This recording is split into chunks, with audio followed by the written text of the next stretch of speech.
man, it's your life. It's your world. So do whatever the heck you want. Hey everyone, welcome to another episode of Perfectly Mentored. I'm your host, Jason Portnoy. If you Google our next guest name, Tori Kruse, you'll probably see a sparkling crown, a sash from her days as Miss Missouri USA 2018. And you'll see that she's been featured in a bunch of press articles, and she's hosted red carpets, and she's been a print and runway model, and that she's was a freelance sports reporter. But what you won't see is just how impactful she is. Don't let the high heels fool you. She's relentless and fierce on her pursuit to help people live their unexpected life. She's a great motivator. She's a great mindset person, a truly remarkable entrepreneur, and an amazing human being. You're not going to want to miss this one. Check it out. Tori, welcome to the show. Thanks for being here. Thank you so much for having me. I'm excited to be here with you.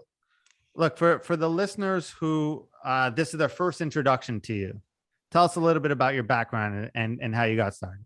Yeah, for sure. So I'm a small town Iowa girl, right? So small town Iowa, grew up with a brother and never let me win at anything in life. And especially sports. So I grew up as an athlete playing basketball, volleyball, golf, all the things. And then I went to University of Iowa for college, and I decided to start this crazy journey of pageantry.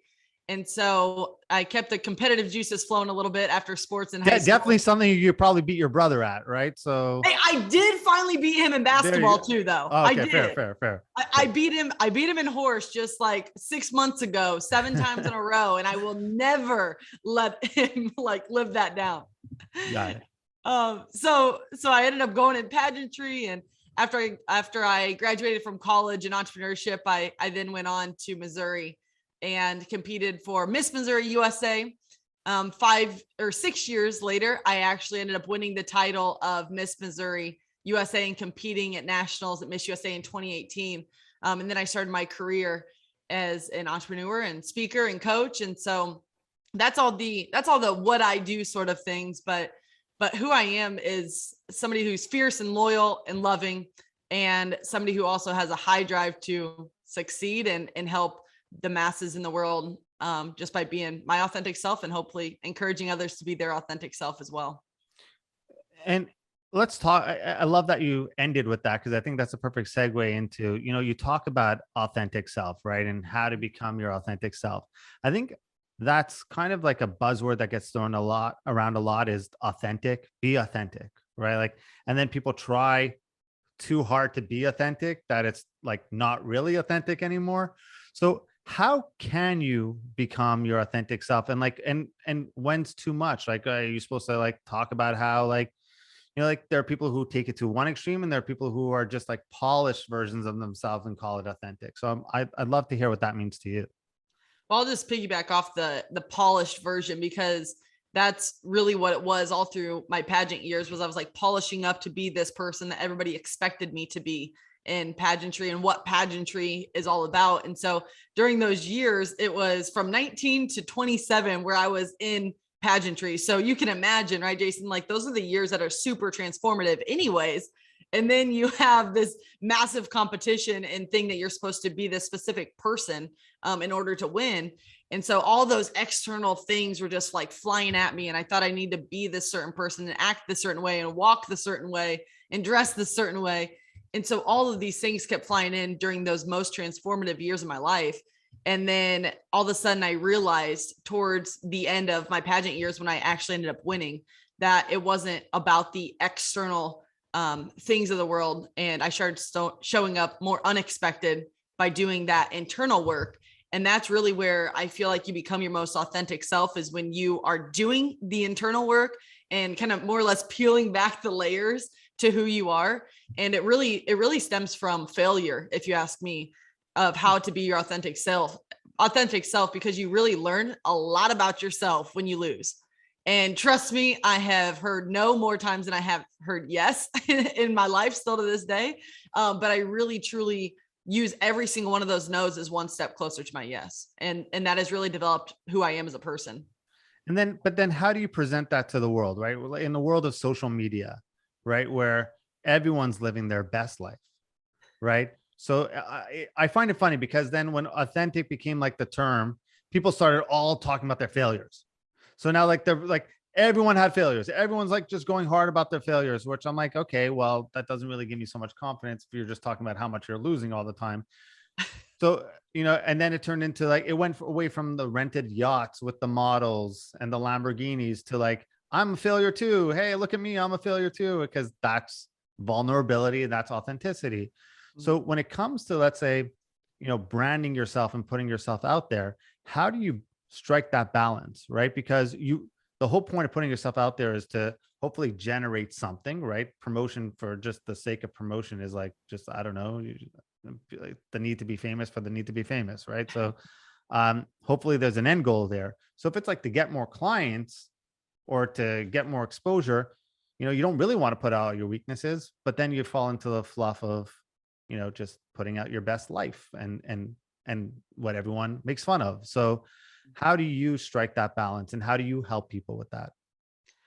I think it is a balance. It's a juggle. I don't think it's something that I can say humbly and confidently that I've completely mastered, right? Because I think it's a growing process throughout life. And I think sometimes if somebody did say they've totally mastered that, well, I don't know if they're growing anymore. And so, especially with the different times, right? Where you did, like you said, the yachts, the Lamborghinis, the Ferraris, all this stuff, and the models and everything. I would rather have it now where people are actually showing some of their failures and their heartbreaks and the difficult times too, with a balance, because otherwise it would just be depressing as heck, just like watching the news is. So I would say, I'm always in that, like, I find the sweet spot and kind of embrace that juggle, because I really do like to be more vulnerable and share some of my struggles and hard times. But then I also do like to show the amazing parts of my life, because my life has been, if I had to say one word, it would be freaking amazing. 2 words. But I'm very grateful for the life I've had. I've had struggles, but nothing that's been, just completely, I know there's been a lot bigger struggles that people have had to overcome in their life, but I think it's a juggle. I don't think saying that you've mastered that balance between authentic and also showing what you have is really a thing. I think it's determined through you and like who you are as a person. Some people are still showing the Lamborghinis and the yachts and the models and all that. Like some people, that is their whole brand, right? But that's not who I am. And so that's what I think really the importance of it is just staying true to who you are within your own values and morals and what you believe in. And part of that for me, a massive part is just being transparent about my entire life, not just the super high parts of it. But and when you have people that look up to you and you coach them and they're looking to I guess unlock certain parts of them in order to I guess live a life filled with fulfillment and whatnot and achievement. When you're scrolling on social media, I think the biggest thing I see entrepreneurs, one of the biggest setbacks, and I'm guilty of this too, and I'm sure if you're going to be honest, you're going to say you're guilty of it too, is we tend to go through social media and be like, huh, and then we get into comparison mode, or we get into imposter syndrome mode, or we get into identity struggle mode, right? Because it's like the first part is the imposter syndrome. I'm not good enough to talk about what this person's talking about. The comparison mode is why them, not me, right? Like how are they doing it? And the identity struggle part is almost like, well, do I need to be like that in order for me to gain that type of recognition? I'm just curious to hear your thoughts on around those two, because I know that's something you talk a lot about, is the identity struggles and limiting beliefs and whatnot. Yeah, there's a lot to unpack in yeah, it's a fully loaded question for you. It is. Yeah, it is. But let's unpack it. Let's unpack it. All right, I'm down. I being honest, just like you said, yeah, 100%. There was actually just something yesterday or a couple of days ago where I saw a woman on social media and I caught me, because I don't really compare, and I really truly don't compare that often, because of the fact I think of pageantry, where there were so many years there where I had to consciously not compare myself, but I still do because I'm human, right? Like there's still certain situations, but I caught myself comparing myself. I caught myself comparing myself to a woman, and I was like, and it was a good moment for me because I looked at it and then I was like, no, number one, I don't follow her. Right. And so it doesn't mean that. I think when you start to compare yourself to somebody else, they could be, and I didn't even have a clue who this person was. I just like saw it on the explore page or something. I don't know. But I didn't end up following her because I felt like weird feelings inside. And I was like, there's no reason why I need to follow somebody if I start to compare myself. So that's just me being completely honest and open, where it's like, if I do start to compare myself to somebody and I know it's completely, for me, I think it's like the enemy coming in to steal, kill, and destroy. And so I'm like, if I feel that, then I don't follow them. That's all there is to it, because I don't need that. I'm just protecting my peace. Not like there's anything wrong with them or anything bad. So I think that's a good rule of thumb just for anybody listening. Like, if you do start to compare, number one, check yourself, and where's that coming from? That feeling of comparison, because it's something lacking in you, right? And so identifying where that is and feeling through that instead of just like ignoring it and shoving it down is really important. But then also, if I compare myself, I just don't follow them. And then there's one side of comparison that's good and one side I think that's unhealthy. And so when it comes to somebody, like if you're comparing your success to somebody, that's one thing, right? Where somebody can motivate you because they're doing, like we were just talking about Ed Milet, right? Where he's somebody who motivates the heck out of me. And so I look at him, I look at his success, who he is as a human. And I'm like, yeah, he inspires me. So I don't necessarily compare myself, but I follow him because he inspires. And I admire the way he lives. And so something like that, I obviously follow them and engage, and I enjoy that.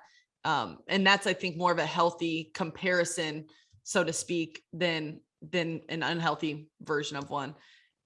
So yeah, that's kind of how I view it. And then also a big thing is not to compare your chapter 1 or 2 to somebody's chapter 10. And age isn't necessarily a thing, right? Like, age is, you can be successful at 23, you can be successful at 30, you can be successful at 40, whatever, or you can be unsuccessful at those ages too.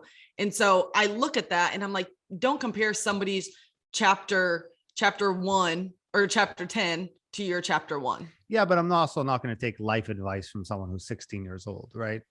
So yes, exactly. So age does play a role a little bit in the success metric. No, but if someone's going to teach me how to live my most fulfilled life and they're 13 years old, I'd sit there and say, all right, I got a few years on you. So that's the comparison side of things.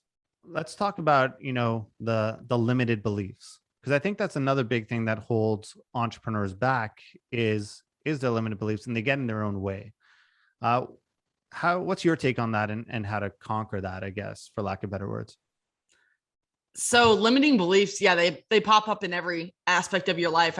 I truly believe, but specifically in business, again, I really, it does go back to comparison, right? Because what's limiting you is, it goes back to comparison, but also I do believe we have some beliefs that we were born with or that we were raised with and through our entire life that have really molded us and shaped us. And I think of money kind of as the first thing for me that kind of was limiting, and I had to reframe certain money beliefs, such as like, oh, money doesn't grow on trees, or if you have a lot of money, then you're arrogant. Like, that's all false. Like, that's not true at all. Like, you can be extremely humble and giving and gracious, and also live your dream life and be grateful for the money that you have.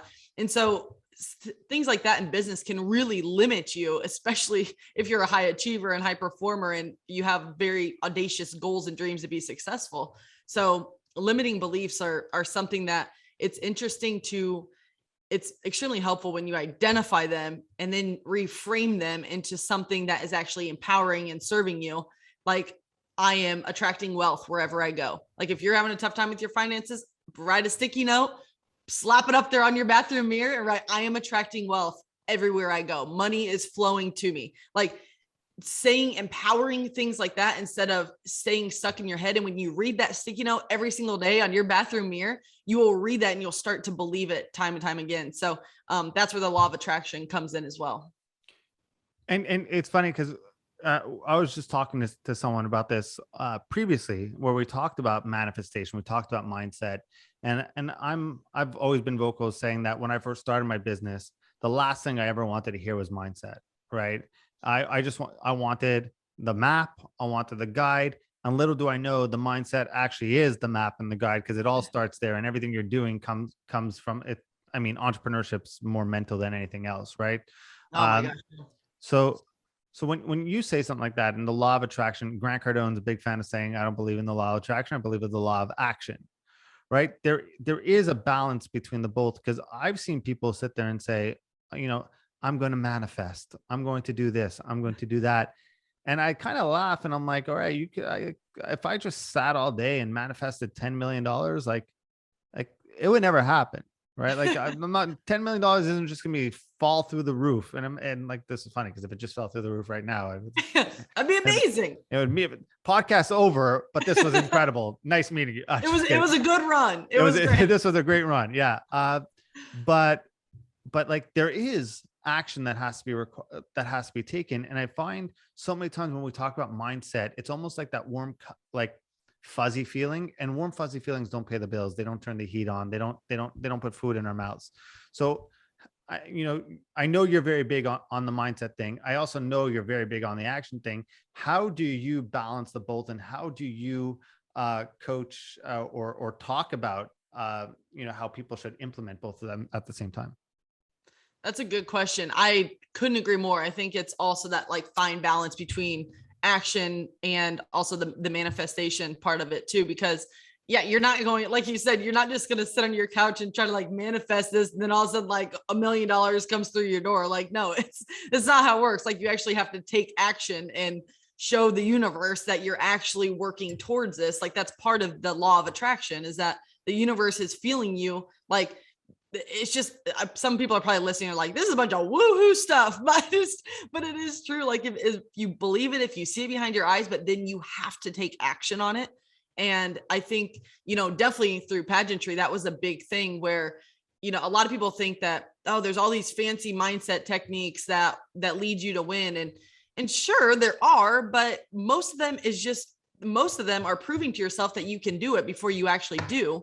And that's where the practice comes in. Like, that's where the practice comes into play. And that immediately increases your confidence, it gets everything into flow because you're practicing what you're preaching. You're staying accountable to yourself.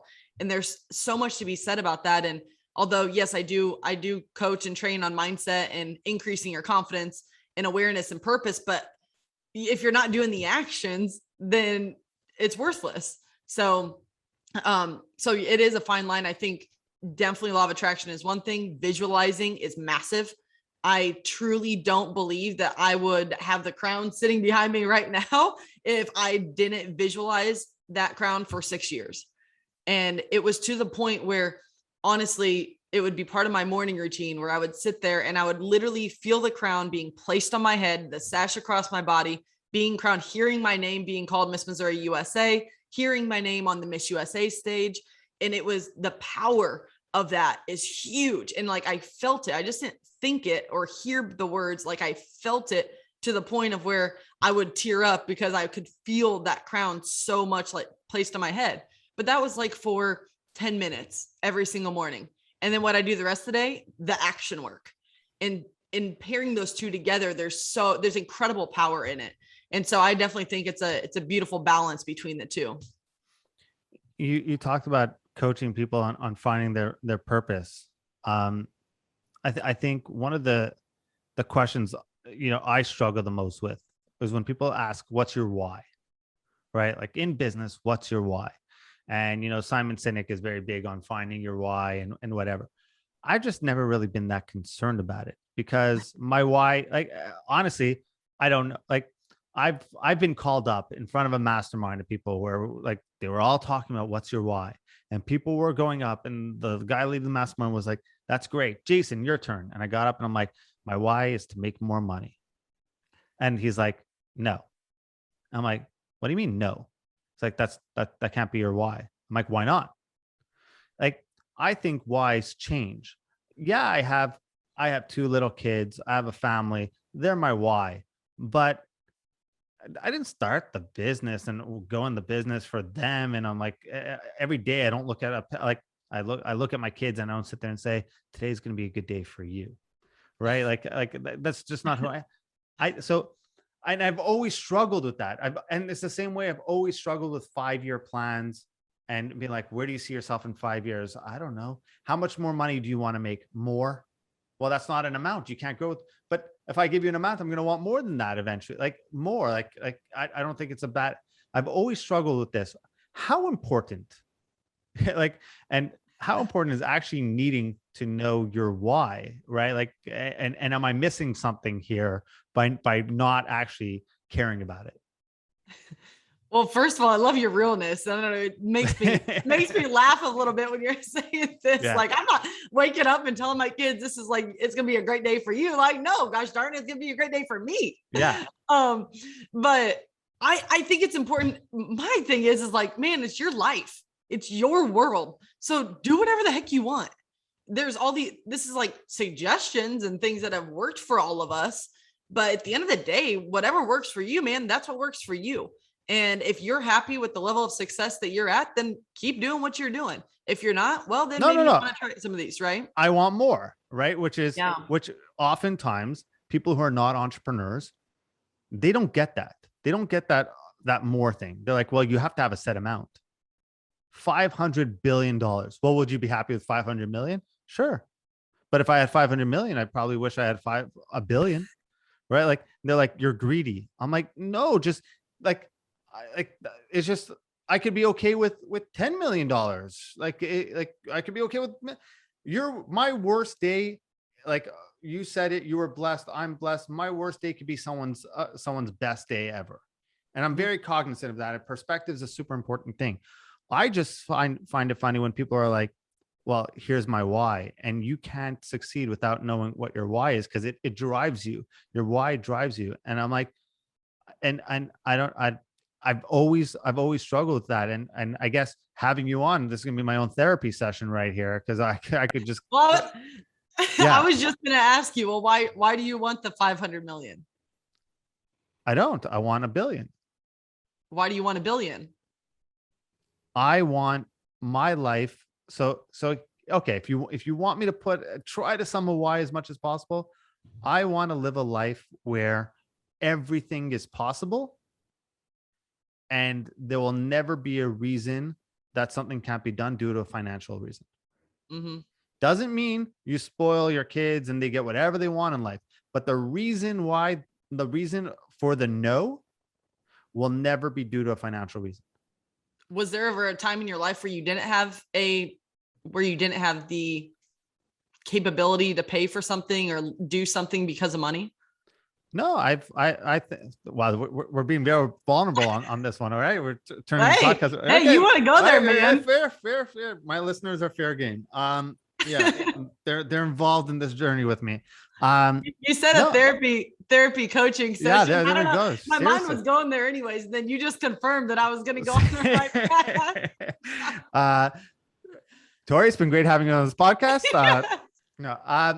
No, look, I grew up, I don't have a rags to riches story. I grew up in a really like I privileged in every sense of the word lifestyle. My father worked hard to make sure that we had everything possible and anything we want was possible. Yeah, I lived a very, very blessed life. Like I mean, do I have like, it's almost funny though, when someone's like, do you have like struggles? Yeah, but I'm always like cognizant to like talk about those struggles, because that's like someone's like outcome to their struggle is my struggle. So I'm very aware of perspective. But I think even like those struggles too. And I'm in the same boat, right? Like I've had some big struggles and things, but I've kind of overshadowed them because I'm like, oh, well, somebody else has it way worse than I do. And like you said, that I've never heard it put like that, but that's actually a very good way of putting it. Like your struggle is somebody else's outcome. That's crazy. Like that's like we got to write that down. That was a good one. But copyright. Yeah. It's recorded. Yeah. But it's so true. And I've minimized some of my pain and my struggles and challenges but that doesn't mean that they're any bigger or not valuable or not, but I don't know what the right word is for it, but it doesn't mean that they're any better or worse than the other person's. They're our own struggles and our own things that we've faced in our life. So who's to compare it to somebody else's who it looks much worse to us because we've maybe grown up in a great environment and never really had to sacrifice that much as like a child or something like that, where other people have, but that's been their story. This is our story. And so I think it's also like not devaluing is what I'm trying to say, is like, don't devalue your own challenges and struggles just because you have lived a fairly blessed and very amazing life. There's still challenges and struggles within that. So I wouldn't devalue that either. But yeah, I think it's interesting. So I think either it goes one or two ways when you were saying that, where it can go one of two ways when you want and you crave a lot of money, or you have this big goal or dream. And I asked you like, well, was there a time where you didn't have that? It's either, well, you didn't have it, so you're like, oh my God, I want to do everything possible so my kids don't have to go through, my family doesn't have to go through, and you personally, right? Like you don't have to ever go through that pain that you had to go through in your past. Or it could be something like, it sounds like we're kind of in the same situation where like, I didn't really struggle. I didn't have that financial pain when I was a child. My parents have been very successful, and I feel very grateful for that because I never had to feel that pain of struggle or lack. And so for me, and I think it sounds like for you, where you're like, I want this amount of wealth. What drives you is that you know what it's been like, you know, that feeling of having this amazing life and what money can provide you as well. And so it's either one or two, it like motivates you in different ways. And so I think but I feel like you hear more times, especially with, and I'll just say for motivational speakers, because I hear this all the time on stage, and I fought with this so hard, Jason, was like, I've had an amazing childhood. And yes, I've had a lot of deaths. I've had bad relationships. I've had a lot of no's and failures, but like, I heard all my no's because I was going to compete at Miss USA. Like, like what? So, but it also, that's where I say, don't devalue it, because that's our own story. And it can preach, right? Like it can impact people still through that journey. And I had to learn that, because you hear more times than not when you're speaking at an event or even on social media, you see most people, they're like, oh, well, I came from nothing and look where I am now. And I'm like, I don't have that story. And I fought with that so hard until, honestly, just like I would say this year, where I finally like, no, I'm going to freaking own up to it. And I have a lot to share with people, and I can impact the world by sharing my story and some of my personal struggles too. It doesn't matter like if I had a great childhood or not, we still had our own crap.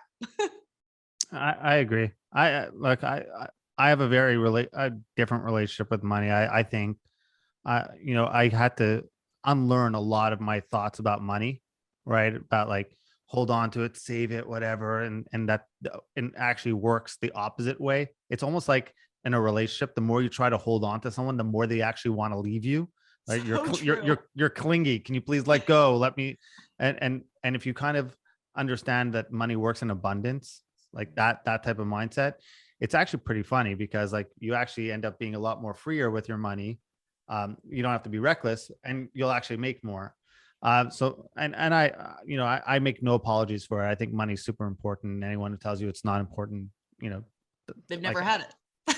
They've never had it. And when they need it, they'll tell you how important it is, and they wish they had it. So, shifting gears and out of my own therapy session for a second. All right, we're out. Yeah, we're out. I'll send you an invoice. It was a good run. Let's talk about, one of the things that you talk about is relationships and healthy boundaries, right? And making sure there's healthy boundaries. I'd love to hear your thoughts on that. Yeah. So man, that's a wide open question right there. I could go a lot of different ways, but boundaries are huge, I think, in every aspect of life, like whether it's with yourself, whether it's with your family, your friends, in business. It was something, heck, I didn't even know what the word boundaries meant 2 years ago. And then I was in a relationship that was extremely unhealthy. And I didn't realize that it was really like I had like people pleasing patterns and codependency. And it was crazy, because I've been at this point, like competed at Miss USA, like my confidence, I've worked on it my whole life. And I've always been a very positive person. And I feel like a very strong individual as well, but also very, very loving and wear my heart on my sleeve. So there were some people pleasing patterns that popped up, which also led to like not very many boundaries at all. Like I said, I didn't even know what the word meant. And so it got, because of that, because of my unawareness, I attracted a relationship that was extremely unhealthy, and it knocked my confidence, my self-esteem, everything down during one of the most important times in my life of competing at Miss USA. And I didn't realize till I was out of that relationship that I really had no boundaries.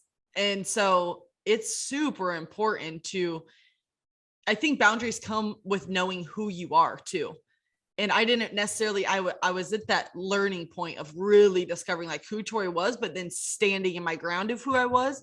And when you know who you are, you can set much better boundaries when it comes to relationships. And on that note, even with relationships, you have a healthier relationship, kind of like what you just said, like you have healthier relationships when you're both individual people and you both have your own specific boundaries. And that was huge in learning that. And then also for me, it was with family too, because we're a super tight knit group, like a family, and we're all very, very close. We talk all the time. We see each other pretty frequently. And also with friends, all the like there's so much power in being able to say no. But when you get to the point where you can say no to something that you actually want to do, but you know is not best for you, without feeling guilty about it, that's a whole nother ballgame. But talk about that for like, it's people don't like saying no. They don't like disappointing people. I think that's one of the hardest things to get around. But I actually think if you look back at anyone you respect, when they said no to you, you never really took so offense to it. Why do we have that belief that like everyone we say no to is going to be insulted? And if they are insulted, that's more their problem than your problem? Man, I don't know. I mean, that's $1 million question, but I think when you say no to someone and they respect it, those are the people who you want to surround yourself with. And the people who, when you say no to and they don't respect it and they're like angry or upset or whatever, then, well, it's kind of like, well, if you don't respect my no, it's not somebody you want to hang around with, right? And so it's almost like the circle of people you're with, like, right. So I'll use you as an example. I'm sure you had friends who were probably jealous when you were competing in Miss USA and doing all these things. Right. But what I find funny is that friends and family are usually the last people to come around. We always look at them that they should be the most supportive people, but they're usually not, right? They're usually the first to like, because either they're not living their dreams and so it makes you uncomfortable, or they love you so much that they're scared of your disappointment and they want to protect you. But either way, that's still bad. So, yeah. I mean, there's so many qualifiers to the people you hang around with. And as you get older, you realize that you start needing those more. And then you almost have to like break up with friends that you've had for like so long. Yeah. Yeah. And I got to say, I think this is the part where it comes in where I have to own up to my family and my childhood of how I was blessed, where I've never had my immediate family jealous of me. They've always been extremely supportive. And that's also a huge reason for success, is because I've had those, and I would say maybe extended, and maybe that's too what you're talking about, but it's more like my inner circle of family members, my immediate family, have always been over the top supportive. Even if something they're like, don't really understand it, they always are like, Tori, you can do it. I believe in you. You can do anything you put your mind to. What about your friends? So as far as my friends, I've had amazing friends too, but there's been friends that I personally have had to break up with, because not that they didn't support me, but they didn't support me in a roundabout way by certain decisions that we're making when they knew that wasn't something that I really necessarily approved of, when they did things kind of behind my back. So there was one specific person that really pops into mind that I had to, when I moved to St. Louis, I was really good friends with him, and we ended up having to break up as friends because he was. What's his name? We'll call him out on here. I'm just joking. No, yeah. All right. Hey, that's what Brad Lee did to me on his podcast too. He's like, hey, what's your ex's name that treated you like crap? I'm like, I am not going to say his name. Brad Lee does an incredible job getting you to talk about things you don't like. He was on the podcast and I'm like, okay, we're going to have to edit all this out because we're like, he's like, no, man, this is going to make your podcast. I'm like, no, we're editing all this out. Oh, yeah. I know. No, he's awesome. He's hilarious. Yeah. But yeah, so he did the same thing, but you actually said, no. So I wouldn't, but I don't blast anybody's name. So, but no, there was a friend who you do have to break up with friends sometimes if you want to level up. And like, if they're making certain decisions in their life, like you're not going to change anybody. Trust me. I've tried to change a couple boyfriends before and it does not happen. And I'm not in the game to change anyone anymore. So you might as well, you need to start, if anybody's single listening to this, start dating somebody that fits your reality of your current moment and your future. Don't think like, oh, so-and-so will change it. No, doesn't happen here. But if you're single and listening to this, also take stock with who you are, right? Don't be like, I'm sitting there waiting for this person. And you're like, let's be honest, right? Yeah. You have to, everyone needs to be honest with themselves a little bit too about Giselle wasn't walking into my town and into my restaurant to pick me up anytime soon, right? So I could have been single for the rest of my life waiting for that to happen. Well, that's, you got to set realistic goals here. There we go. I'm not beating out Tom Brady anytime soon. Sorry. Yeah. I want to end with this because I think and I could be really wrong, but I think to compete for Miss America and to go to that type of level, it takes, and it sounds like you have it, a certain amount of confidence, right? And real confidence, right? You can't really fake that. But it's such a judgmental type of industry, pageantry, because the whole thing is you are being judged. There are judges, right? Like, so it's not necessarily bad. You're being judged. And there's a lot of, maybe you don't fit the bill for here, or you shouldn't do this, or that wasn't the right answer, or you didn't look good in that outfit. There's so many different areas and components to a lot of those things that could knock you down. How do you build that winning mindset and confidence? And how would you translate that to the listeners now on how they could go and build that type of confidence that no matter what, no matter who's judging you, no matter what you're doing, you can still rise above it and be confident? Because I think you're a perfect person to talk about that. Thank you. And phenomenal question. Number one, I would say coaches and mentors. It's the number one thing. I have had over 22 coaches and mentors in the past 10 years because most of those came from the pageant world, because I don't believe there's one size fits all for a coach or mentor. I had a different one for runway walking, for interview, for current events, for my mindset and confidence, for hair and makeup even. And all of these different things, but that one really came in handy, after now that I'm on camera all the time. So I'm like, that was a good investment, but all of them were a good investment because I wrote off of their belief before I believed in myself. And so in order to create a winning mindset, a lot of people think that it's these special little techniques and tricks and gratitudes and goal statements, which that does help. But bigger than that, I truly believe is finding coaches and mentors who believe in you and see your potential before you believe in it yourself. And that starts to create that belief of that winning mindset in your head. I was never going to train for Miss Missouri. I was never training for Miss USA. I was training to be Miss Universe every single year. And so I had to find these coaches and mentors that believed in me that I could wholeheartedly be Miss Universe. And so finding those people, that will create your winning mindset. Also, never saying if, but when. It's always when. I remember when I was going, and I still today in business, it's always like when I speak on Tony Robbins' stage, when I'm on Ed Milet's podcast, when I have so-and-so on my podcast. Like, it's always when, it's not if. And so that naturally creates that belief in yourself that you are going to be winning. You are going to accomplish that goal or that dream. And so that's definitely huge. Every day of the week when I was competing for Miss USA, I remember at that time, my boyfriend's family was always like, well, so if you win, you actually moved to New York City, right? And I was like, I didn't hear you. I didn't hear you right. And it's like, oh, I'm sorry. I mean, when you win. And I was like, okay, yeah, when I win, I'll be moving to New York City. Like, so that was the I just had that conviction, like wholeheartedly pushing all the time. So definitely to create that winning mindset is to level up your mentors and coaches. It's always if not when. And then the third thing is just practice, whatever your goal is. When I placed first runner up in 2017, before I won the next year, I actually moved out to Los Angeles and I created an at-home studio in my Airbnb in Los Angeles. I went to Party City and I rigged up this whole at-home studio because at that time I wanted to be a sports reporter. So I was like, well, I have no footage. I have no contacts. How the heck do I think I'm going to be on the sidelines interviewing next to Aaron Andrews if I don't start working towards it? And because I wasn't confident in it yet.